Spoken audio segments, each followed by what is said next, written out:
Welcome to the Seraphine Podcast. I am Seraphine Arocha, and today we have a very special guest. This is Landon Patterson. Welcome. Hello, you guys. It's me, the one and only. I love it. No, I am, first of all, feel a little bit, I don't know if the word is honored. Maybe it's proud of the fact that I get to say your name. Mm-hmm. And we have something really big to celebrate.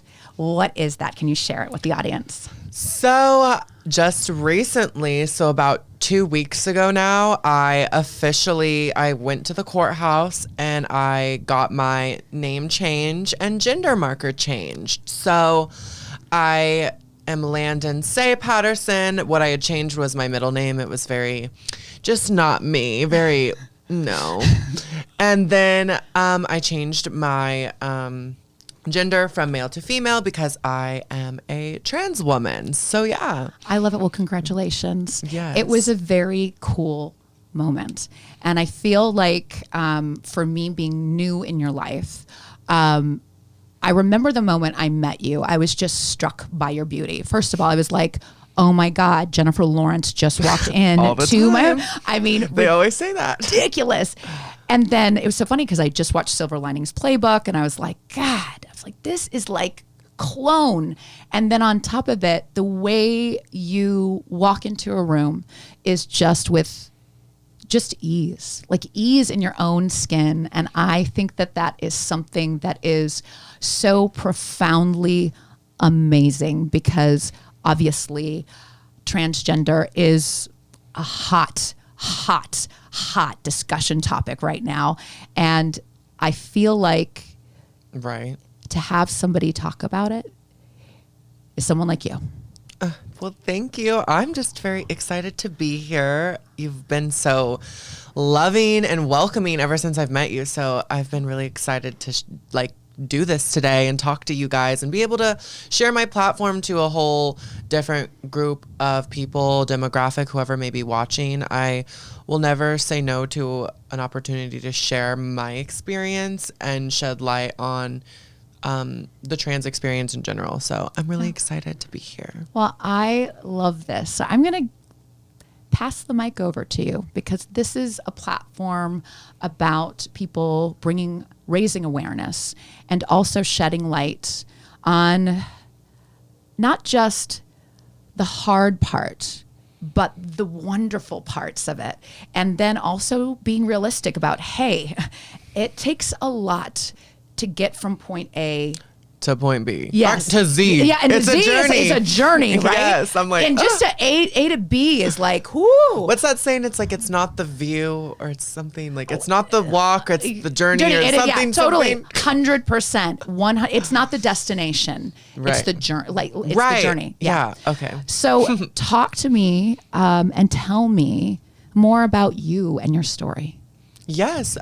So like I said, my name is Landon Patterson. So yeah, everyone calls me Landon, or you can call me Lana. It's a nickname. Mm-hmm. But I'm 22 years young and I am born and raised in Missouri. I have lived here my whole life. So yeah, I'm very much used to Kansas City, but longing for something bigger and more. But Kansas City is home.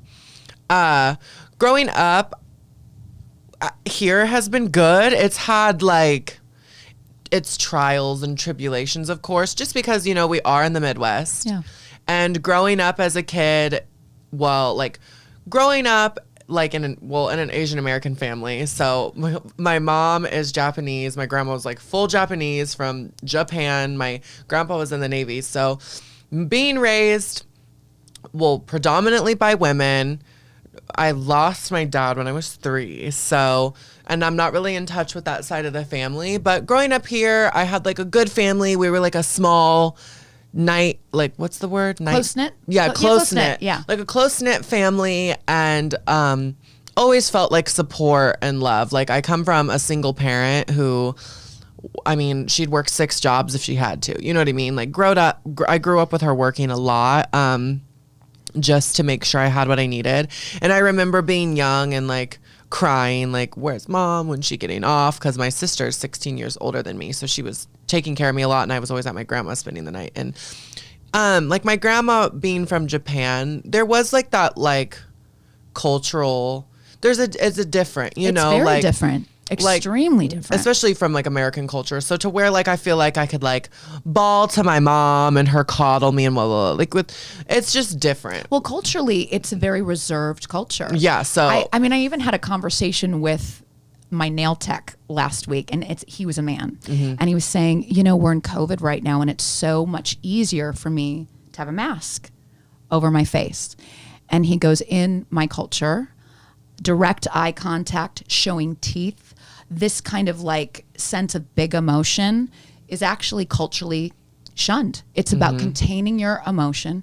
Even the head bow versus the handshake, it's a lot to be said. It is about control and composure. So I can only imagine, because of your brightness and like your inclination, like it's in you to shine and be open and to be, because you're also a performer. I feel like when you're around a family that's like, yeah, like it was like, I don't know, because it was so small. So being with my grandma all the time, and then like my sister a lot of the time too, but she had to work. But I was like always crying to my sister, like, oh, I want mom to be home. And like, when is she going to be home? But now that I'm older, I look back at it now. It's like she was just working so hard so we could get her moved, like didn't have to live with my grandma. And then like move into our own, like we moved into this apartment, and then she continued to like work her ass off. And then we ended up moving into the house right next door to my grandma, which was really cute. And then my grandma passed away in 2015. I'm sorry.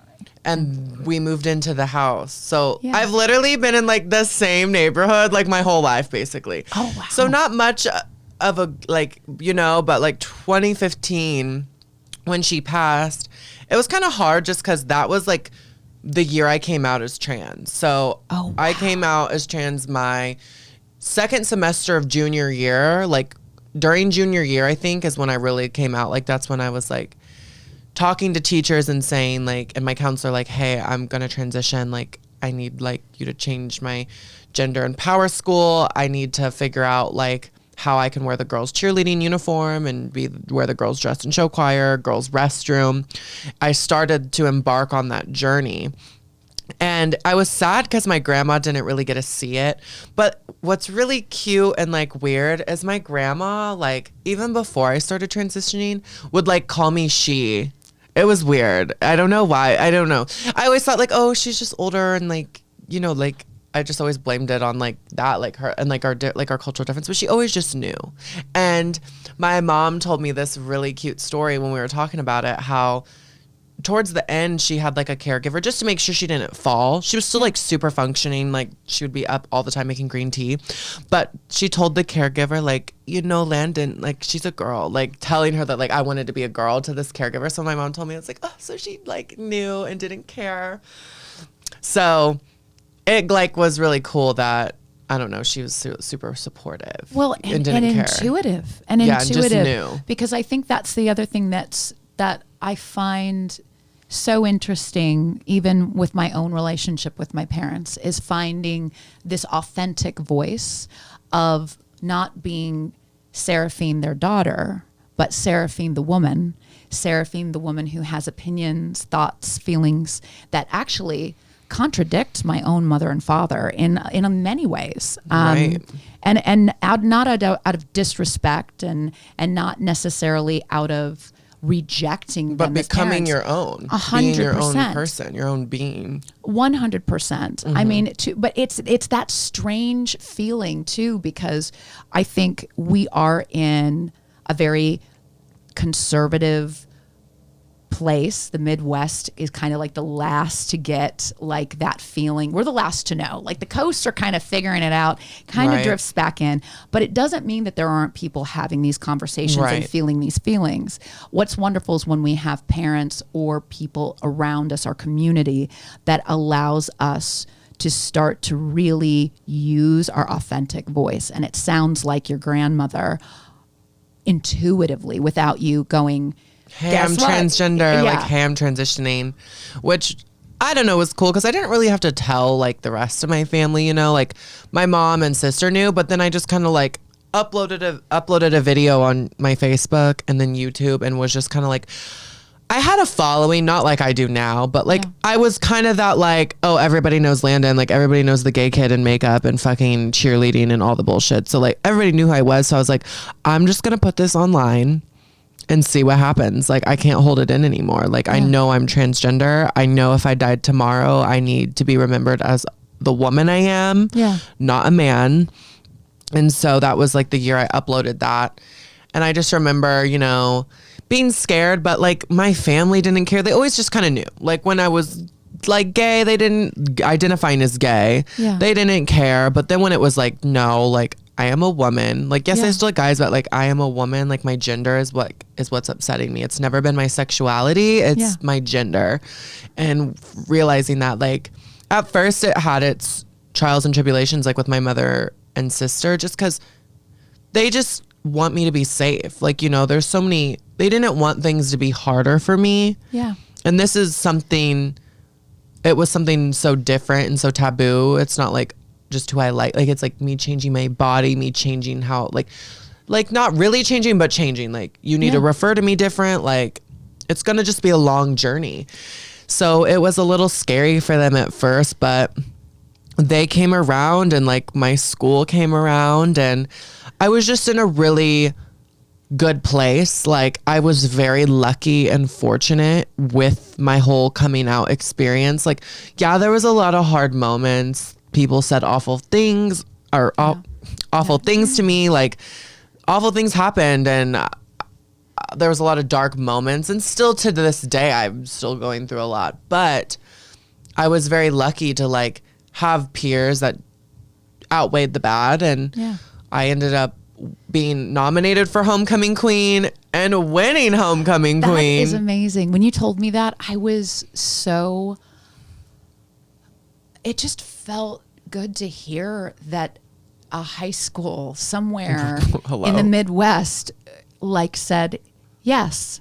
We see her as her. Yes. Like not any of the BS. And I remember some of the girls I was up with and people, you know, like, oh, like this has ruined my experience. Like, you know, because they wanted to win or all the attention I was getting, you know, or you're just going to win because you're transgender. And it sucked because it was like, you know, I've been so involved for 4 years. Like I was treasurer, I was varsity cheer all 4 years, captain, Miss Oak Park cheer, show choir, all these things. Just as involved as everybody else up there would, or some that may as not have been, but you know, but it was like, oh, you're winning because you're trans. It's like, you know, like, no, I'm up here because I'm just like you guys and I'm involved.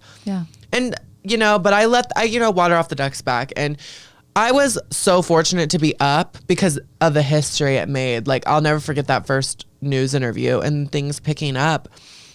And then I told myself, like, you know, if you win or you don't win, you already did so much. Like, this is huge. And so winning just, you know, it wasn't like, oh, some little high school crown, you know, because I think about it, I'm like, girl, it's high school, you know. But, you know, like, to me, I'm like, I made history. That is a moment. And that's what it was about. Not like the little $30 crown I got and like who's most popular. I'm like, no, this is about making a difference and making a change and going down in history. So well, and it's also, I think it's so interesting because I'm kind of getting over the whole like sexism thing. Like a girl's a girl, a guy's a guy. We're so freaking different. And I'm like, well, you know, I watched this comedy show with Hannah Gadsby, and she made the joke. She's like, men and women are actually more alike than you know. At least a dog. Now that's something different, right? There's huge differences between us that and a dog. Totally. Right. So I think what's really interesting is when people get stuck on this idea of what a woman should be and what a man should be. And it's become a little toxic because we either polarize ourselves so much and make ourselves so different, and this is labeled this and this is labeled that, or we try to make ourselves the same. And the problem is that there's no room to be different, to just be different and to connect. It's about connection. It's not about being the same. It's not about I'm more different than you. It's about, we're all different. We all have pain. And all existing together and enjoying that. 100%. And to keep comparing and competing is actually really patriarchal and fucked up, if you really want to talk about that. So I'm curious now that it has been 5 years since that experience. Right. How getting old. Right? All right. Can you feel it? I mean, what's changing in you in the way that you first said the words out loud, I'm transgender? How have you matured? What are things that you believed when you first claimed transgender versus now? So I remember being like a 17-year-old little girl, like starting and watching like what videos I could find of like 3 trans people or whatever. Because before then, like all we ever known is like Jerry Springer or like the jokes that are in TV. Like if you think of like Big Mama or Mrs. Doubtfire or whatever, like men dressing as women or trans people is made to be a joke. 100%. So I didn't have tons of references to, so YouTube was definitely growing and becoming popular when I was obviously transitioning. So luckily there were some girls on there that like I had looked up to and it helped. But I remember just starting my transition and being like, oh my God, I need to get like all these surgeries. Like I remember being like, I need to get a vagina for guys to like me. I need to get this to look like this. I need to wear all the makeup. Like clearly I'm wearing all the makeup right now. But like there was just so many not assumptions, but so many things I felt like I needed to be seen as a woman and validated, which I think a lot of cis women, not like biologically born women, can relate to. We almost feel like we have to be this perfect, all the makeup, always like, certain sizes, certain figures, whatever, just to be seen and feel valid. So from going from like male to female, a lot of things were changing and I just felt like I had to like be this perfect woman, which is a lot of the time why you see a lot of trans girls who do dye their hair or want to look as womanly as possible because it goes back to the end of time of like, that's what girls had to do 100%. To feel seen. 100%. And that's why people who maybe don't, trans girls, trans guys, non-binary people who don't want to cake on makeup or they don't want to do, that's not them. Aren't seen or respected because they're not whatever. Even though I'm still getting told like, you're a clown, you're not a woman, So it's you're just, giving me goosebumps right now. Oh, I see. You're giving me goosebumps because I think it's so courageous and it's so mature of you to acknowledge that not only is it hard for somebody who has been told you're a boy. Right, but being told, oh, you're too gay. You're too feminine. You're too girly, and then now you're too manly. And then you try to go the whole other range. Try to commit. And you're like, I'm committing. I'm this beautiful, pretty girl. And all the toxicity that goes in to trying to be a fucking woman. I mean, I just got my boobs done at 43. I still have that in 19. My head. It's like, it's literally like, it's already toxic enough for women. And then to have a question about being in a body that isn't even what you believe you should be identified as. Oh, yeah. It makes my heart just open for those who are like, you know what? I just can't put on all the makeup, but I'm not gonna cut off all my hair. And they just want to be respected. And I just want to be me. I just want to be me because I'm a person. Literally. And that's like, what it boils down to. And just being there and now like I just living as a woman, I just like everything kind of changed, but as I'm starting to grow, I've learned like if I'm going to get surgeries, they're because I want to get those surgeries. Yes. There's no rule book, handbook, or guidelines on what it is to be trans. Like, there's always this like question, are you fully transitioned? And I'm like, what does that mean? You know, they always want to point it and bring it back to like, have you had like sexual reassignment surgery, whatever, like bottom surgery. Always are worried about trans people's genitalia, you know. Which to me is infuriating. Mm-hmm. It's like with me, I can't even tell you, like when I think about, nobody asks me, hey, did you get your tits done?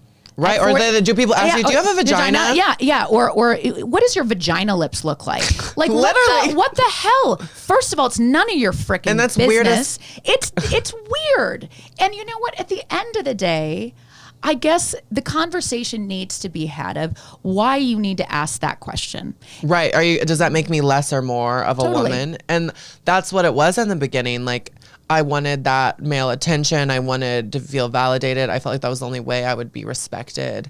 And I've just grown up and learned, like, trans people, just like cis people, just like all types of people, our differences are what makes us unique and great. And like, there's not one way to be trans, just like there's not one way to be white, black, Asian, any of those things. Mm-hmm. Like, there's so many different ways. And so I've just learned a lot, just knowing my own journey and not speaking for every single person's and expecting every trans person to look like me, sound like me, talk like me, do the same things as me. Like, whether you want to get on hormones or whether you want to wear all the makeup or not, or get this surgery or that's your business. Yeah.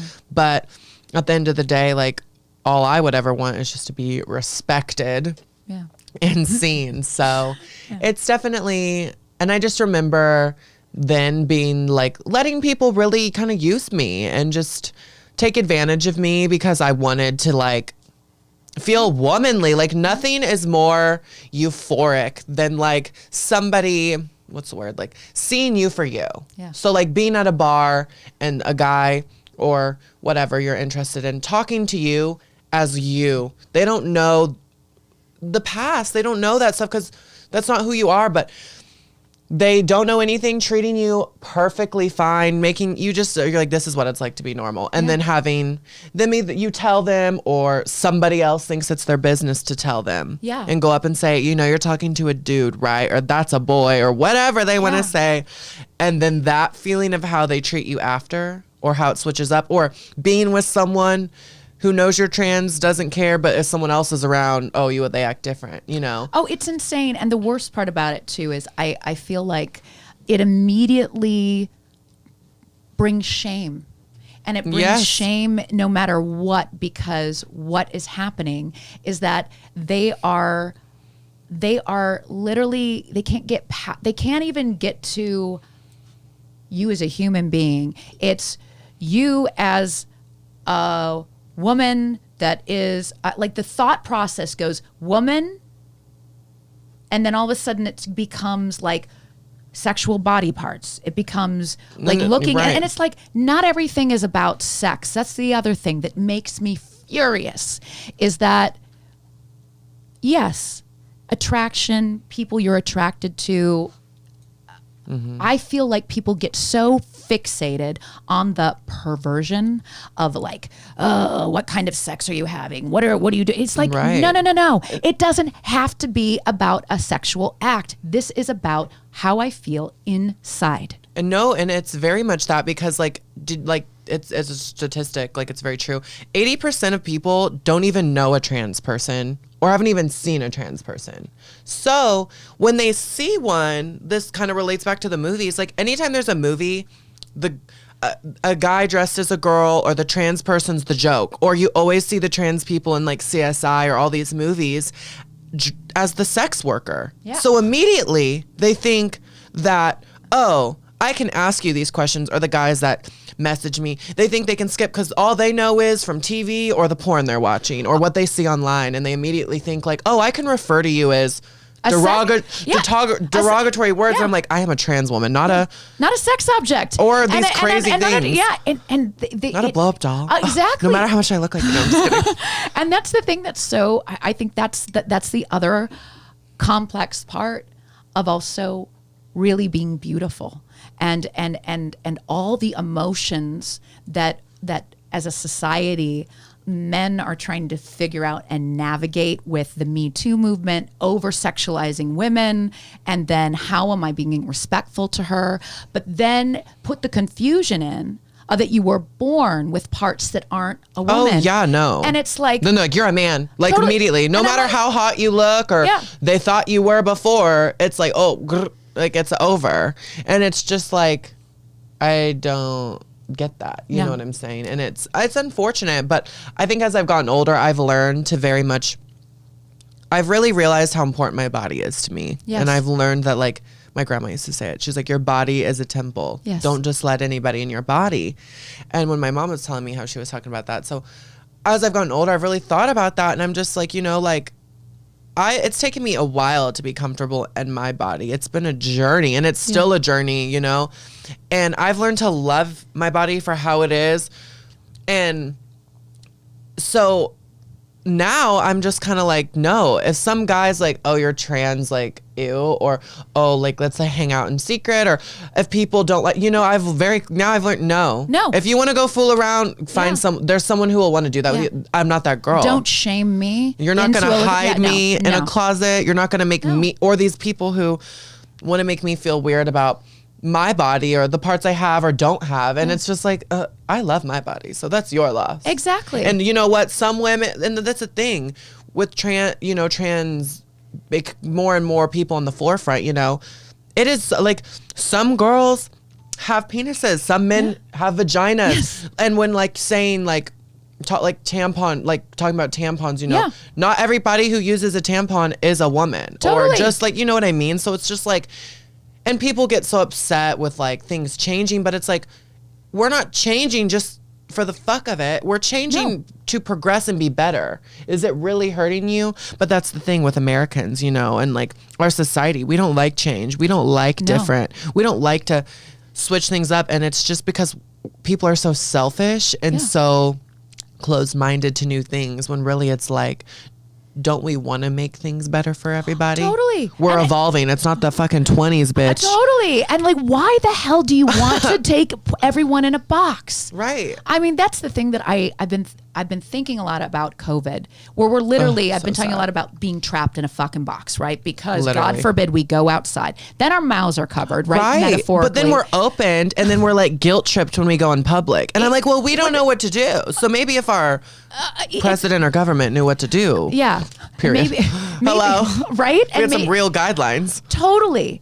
And then you sit there and you're like, why the hell do you want to adhere to a system that puts people in boxes, to where, God forbid, someone decides to push the roof off the box and let the light in and be like, guess what? I don't have to be in this fucking box. No, and people love rules. People, and I don't want this to sound rude, but there's people who really, they need those rules. They need security. They need that, whatever the faith or whatever it is, they need that, because not that they're not strong enough to do it on their own, but maybe, something is powerful about someone who can look past all the BS and they're like, I see you for you. Yeah.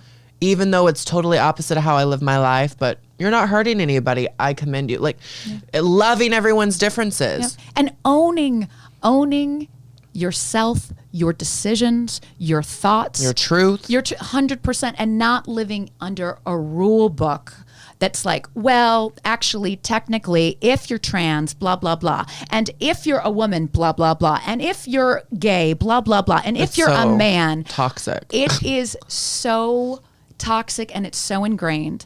And I think these conversations are so important to have, because we all want to believe that we are all these evolved creatures, but then there's these conversations where people get uncomfortable, feel challenged, because they don't know, or they're scared to look stupid, or they don't recognize that, guess what?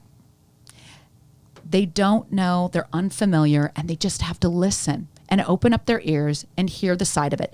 They can sit with it. Maybe, and that's like the beauty in life, you know, like learning. Like I'm always excited when I get to learn about somebody else's culture or experience or whatever. And like, it's just sad to think that there's really people out there that like would kill trans women or don't like they don't like it that much, or they're that uncomfortable that they want to hurt us or take away rights from trans people or any marginalized group of people. And it's just like, wow, like why aren't we calling those people out? Totally. Why are like, you know, why aren't, you know, like trans people are going to take your health care or you can't join the military? I'm like, why aren't we taking all the closed-minded people out? Exactly. Like, like, and these rules and these beliefs, and it's just like, my existence is a reality. Yeah. No matter what you believe, I'm right here. You know, it's like, I'm not going. Totally. It's not made up or not true. I'm like, bitch, we're here and we've been here. Totally. Hello?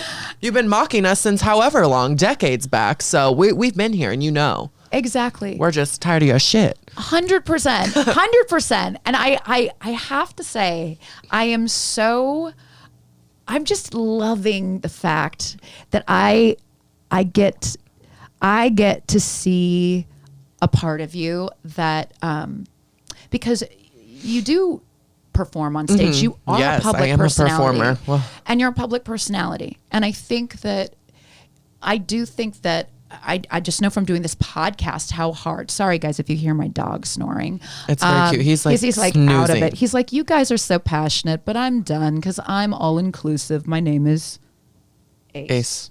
I just look. I'm like, is it Ace? Or is it I know. I heard that, and I'm like, girl, I know I'm hungry, but I know it's not my stomach. I'm like, oh. Oh, but I love to see the fact that there's this performance side in all of us, and it's also a protective boundary too. Mm-hmm. And then there is also this sense of when you're on stage and you have all the makeup and you have all the glamour, that there's a way that you have to act and a way you have to represent.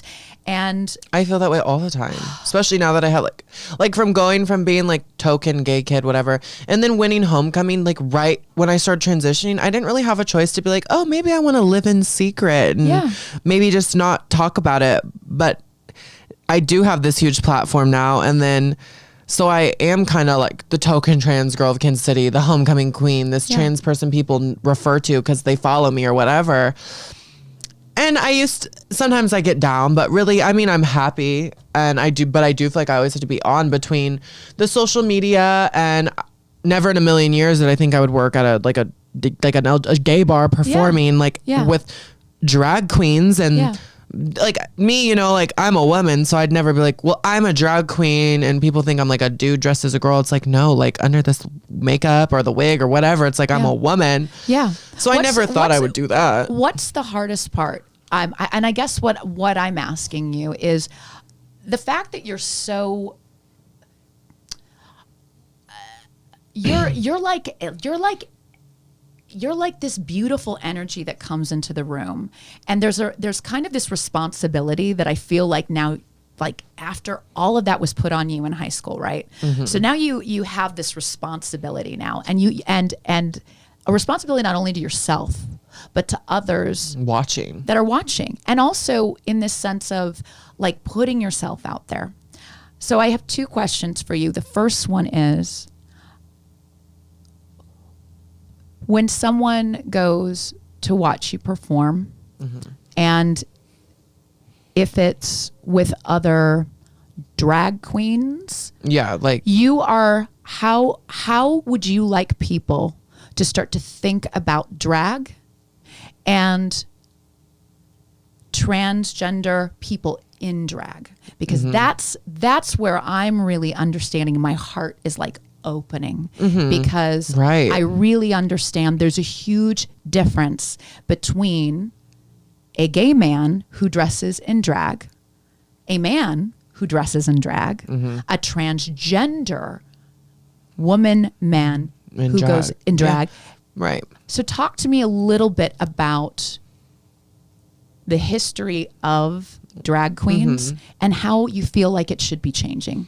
you know, so drag people, I mean, Shakespeare referred to it as like dressed as girls. So like men dressing as women for like comedy reasons or whatever it may be was drag. And just as time is, but the thing is, like, as far as that like goes back, you know, and even Stonewall and all those things, like there were whatever I'm doing to this thing. You can pull it away. Okay. Yeah. Cool. So there were trans women. We've always been in the scene. We've always been in the back room, you know, because drag is what was our escape to our womanhood. And then it became transition, you know, like starting as male, dressing as woman, whatever. And then being like, well, oh, like I'm trans. Like that was their escape, whatever.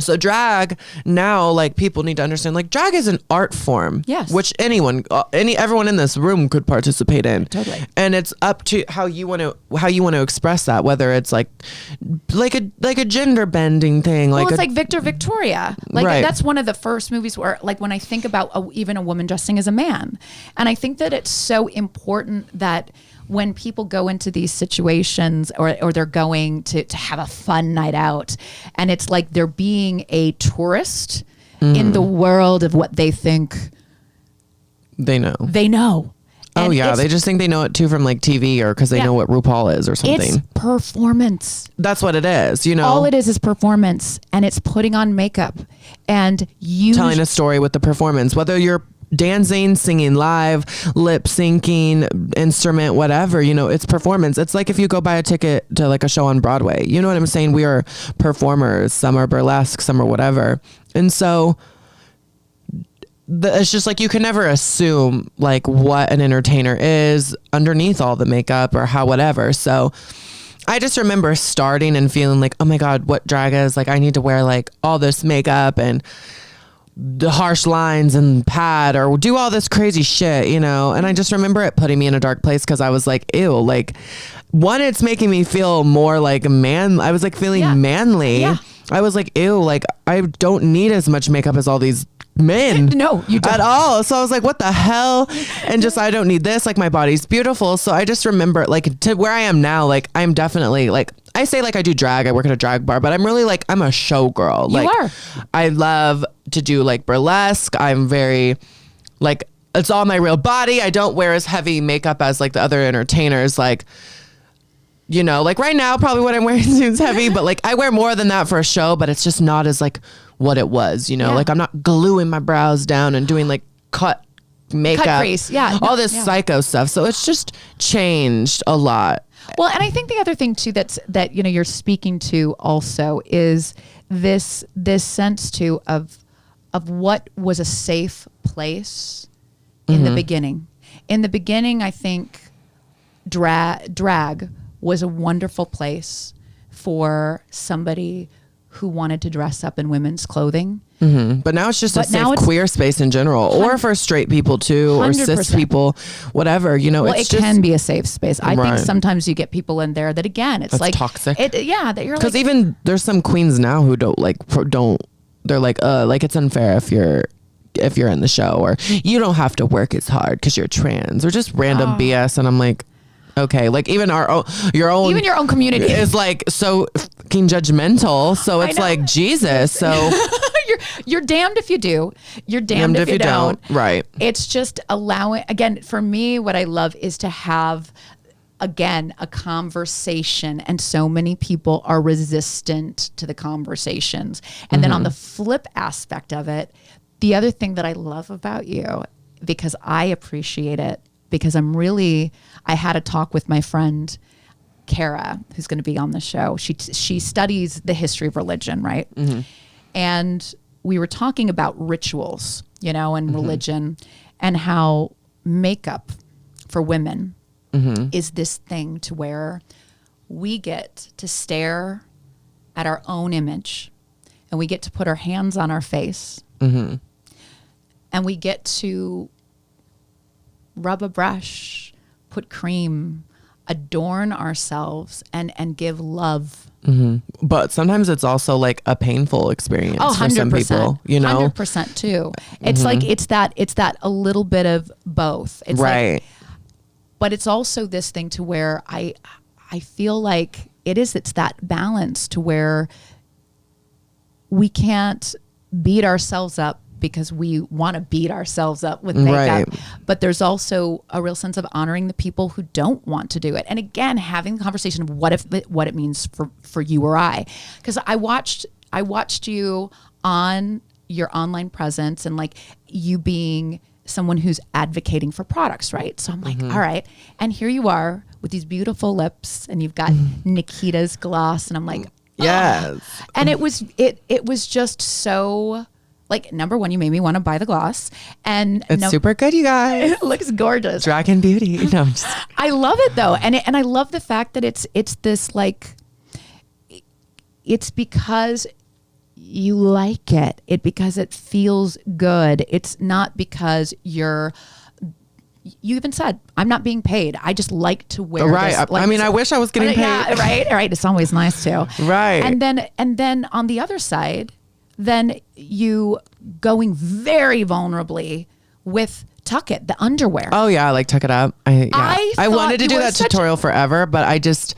Class act, by the way. Right. Because at the end of the day, it could have been some like weird, like, you know what it is it's like any girl who goes on and tries lingerie or shapewear or whatever. Totally. It's my like, corset. And there's a difference between being like thirsty and being educational and being like look at how it cinches me in, look how it makes me feel. And when I watched it, there wasn't one part of me that didn't like, I was like, wow, because I thought about my own tummy, and I was like, I wonder like if that would like tuck me in a little. You know, right. Like, I was even thinking that. I have to say, bravo.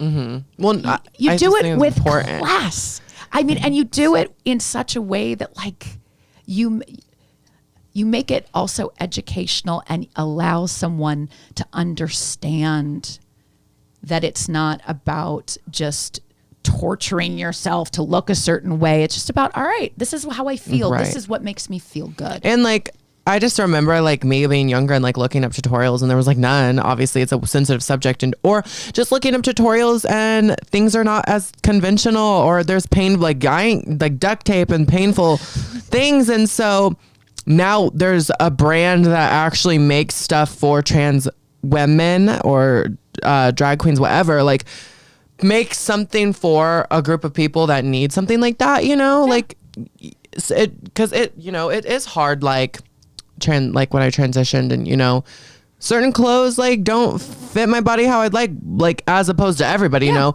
but you know, or I want to wear it. Right. That's the thing, is I want to wear it. It's just like when I wear a plunging neckline, and I don't, my husband's like, the nipple. He's like, you know, we're gonna be around like some kids. I know people tell me that too, because I'm like, I don't want to wear a bra. I don't either. And on one hand, we can go into that whole talk about like free the nipple, but at the end of the day, sometimes, you know what, I can't always get on a platform every single day, and sometimes I'm not gonna speak up and get on my soapbox. I will if somebody pushes my frickin' buttons, but you know what, I'll take some tape and put it on over my nipples, and you know, and I push those things down. Right. So what I have to say is I'm sitting back, I'm watching you, and I look at you at your age, and I am so, all I can say is, number one, well fucking done. You are a class act, and I want to know what you see in the future. What would you like? How would you like to expand your platform? And what would you like other trans women to know? So as far as the future goes, like I would love to do, like I love doing things like this. Like I would love to do more like advocating, and I eventually love to do like TV of some sort. I would love to like inspire on a really like a much bigger level, and like be held accountable on a much larger scale. Whether that's reality TV, whether that's like something documenting my transition. I have like a big surgery coming up, and I'm like, how cool would that be to like have share it for other people, you know, like obviously I'm going to record and do what I can with it for my YouTube, but I'm like, how cool would it be to have like someone supporting you, a show or something, and to distributing it so more people can access it. Because I think that's the other thing that's so hard. Like even this podcast, right? I can't tell you how many people want to market you and put you in a box and tell you have to plug this product and be this way. And my advice as a 43-year-old girl to another girl is, please, if you are given that platform, don't let anyone try to change or conform who you are. You've gone people get too blurred long. by the money. Totally. And money's wonderful. Right. And Nikita, you should be. Yes. But in the next breath, it's also that sense of watching it warp or change over time. Change who you are. And it becomes disgenuine and all that stuff. So yeah, I don't know. It's just, I've always seen something really, really, really big for me. I try and stay, what's the word? I try and stay like grounded and grateful for even what I have now. Yeah. And try and not, I'm very much so very looking forward future type of person, and always like, I don't have enough yet. Like I need to keep working harder and which is a curse and a blessing. Yeah. So I hope that one day happens for me, but like, I don't know what's in the future. I don't know if I want to be like a showgirl forever. That's why I'd love to start doing TV. I'm an esthetician too right now, but I want to be the person in the chair. Yeah. So hopefully something big is out there for me. Whatever I do, I know I want to help trans women. I want to help trans men, non-binary individuals. I want to help with my with my siblings, my brothers and sisters, etc., in whatever way I can. But I also want to like do the things I'm passionate about too, and that is performing and speaking and educating. If I could be like, if Ellen's canceled, we don't know yet. I would love to be the next Ellen. Yeah, right. Like have my own show, show. I think you'd be great at it. And then if you were going to, I don't know, just have a few words for whoever is listening out there. Like the other day when you spoke to those women in LA that were so badly hurt. Yes. What words can you offer to them, but also to anyone like watching? To anyone watching and may have questions and not understand and feel uncomfortable. Yeah. So there were 3 trans women in LA who were robbed and beaten and assaulted by men. And the thing was, it was recorded by so many people who were laughing at them and didn't call for help when they were being assaulted and robbed. Like there's a clip of one of the girls, like he's making her like kick off her shoes and he has a crowbar in his hand and he's like taking her by the hand, like walking her like to wherever, and literally there's people, cis women, men saying like, that's a boy, like knowing that this man has this weapon, like thinking it's a joke or they're still, like she's already they're all in this unsafe situation. And who the fuck cares if it's a boy or a girl? It's fucked up that you hurt anyone. And it's literally, it's so painful. And like watching the clips and seeing like how many people were there, thought it was funny, or how many people were there and did nothing. And it's the unfortunate reality for trans people, and especially trans women of color, being attacked, being killed, and nobody doing anything. Me as a trans woman being here on this podcast and sharing anything I do on my social media, us people in the we can share till I could talk about this till I die, till my last breath. I could cry, I could sob. It's it's great to do, but until those bystanders stand up for us, till those people driving by witnessing but didn't want to get involved, until these people watching from the outside don't use their voice and speak up for trans women, trans men, trans women of color, it's not gonna change. We're still gonna be surrounded in this shame, inside this toxicity, inside this joke, which was beating up women, on the streets of LA and injuring them, all because what? Oh, they're trans and they're different than you.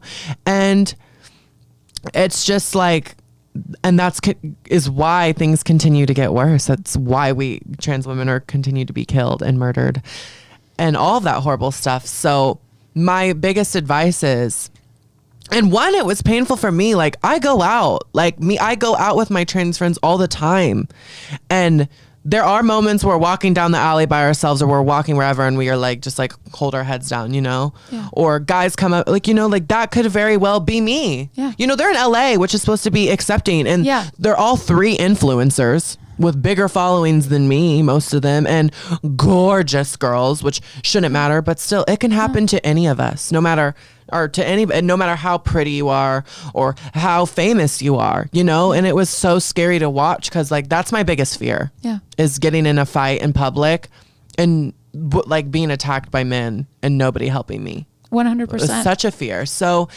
just my biggest thing is like, one, to my trans individuals, you know, like it isn't the destination, you know, it's the journey. Take your time, but also just be safe, protect yourself, protect one another, live your truth. But to my allies, you know, or people who claim to be allies, you know, they're like, oh, I have a gay best friend, or, oh my God, I have a trans friend, you know, until you're voting November 3rd, until you're standing up for us and speaking and, you know, getting on Netflix. There's an awesome documentary called Disclosure right now about the trans experience. Until you're like educating yourself, taking the time to educate yourself and not just using us as like the, you know, the encyclopedia or whatever. Yeah.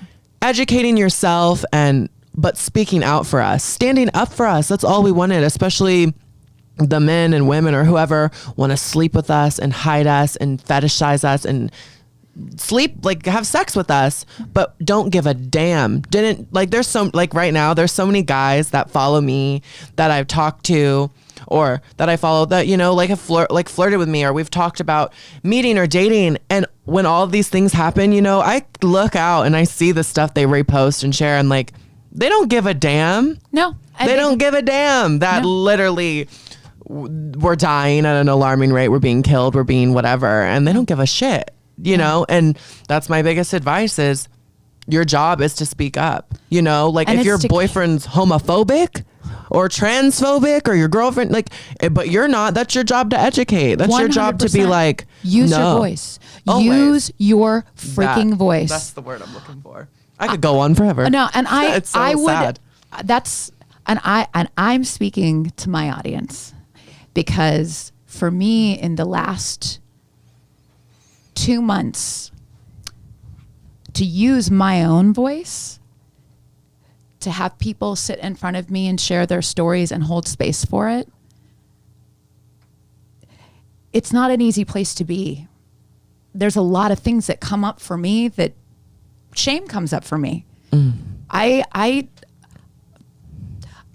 What I did when I first met you was that day I literally just started reconnecting with information I'd read before, reconnecting with new information and learning. Yeah, doing your part, you know. And I will encourage any of you who are watching today, please, it is not about gender. It's not about sex and perversion.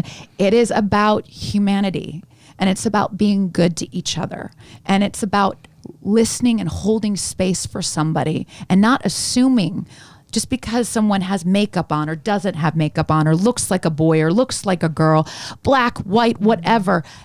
Get out of your own way and start to just listen and connect. Care. And you know, we're not gonna all be we're not gonna all be the same, right? And we're not different. We all need to be equal, like until all of us are equal, you know. 100%. And that's why it's important to like fight for that, even if someone doesn't look like you, talk like you, or have the same experience as you. They're a person. And you should be upset to see 3 women being attacked. Like, whether you think trans is against your religion and you hate trans people, watching that should upset you. Yes. Like, watching that made me cry and hurt. It's a human being being hurt.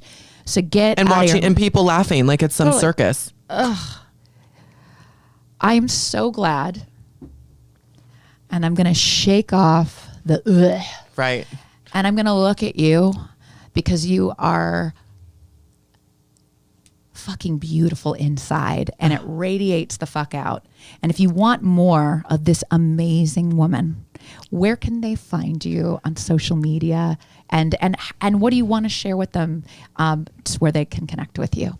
So, if you can't get enough of me, you know, you can follow me on Instagram at Landon Patterson.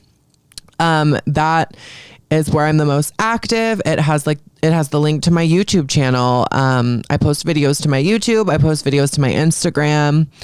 And there's also a link to my GoFundMe. I'm currently raising money for my facial feminization surgery. So if you want to donate to that, that's awesome. And then I've just been getting better and good at TikTok. I love it. So I caved in and I'm growing and growing on there. So follow me there at Landon Patterson 16. So yeah, just follow me, say hi. Well, please. We'll post the link for the donations, because I think that at the end of the day, everyone should be feeling good about who they are inside and out. And also, please, if you watch today and you like what you heard, please like and subscribe to the Sarah Fiend podcast. There's going to be more stories that I want to share with you. And I hope that you continue to listen. Really listen. Thanks. You have a good day. See ya. Bye.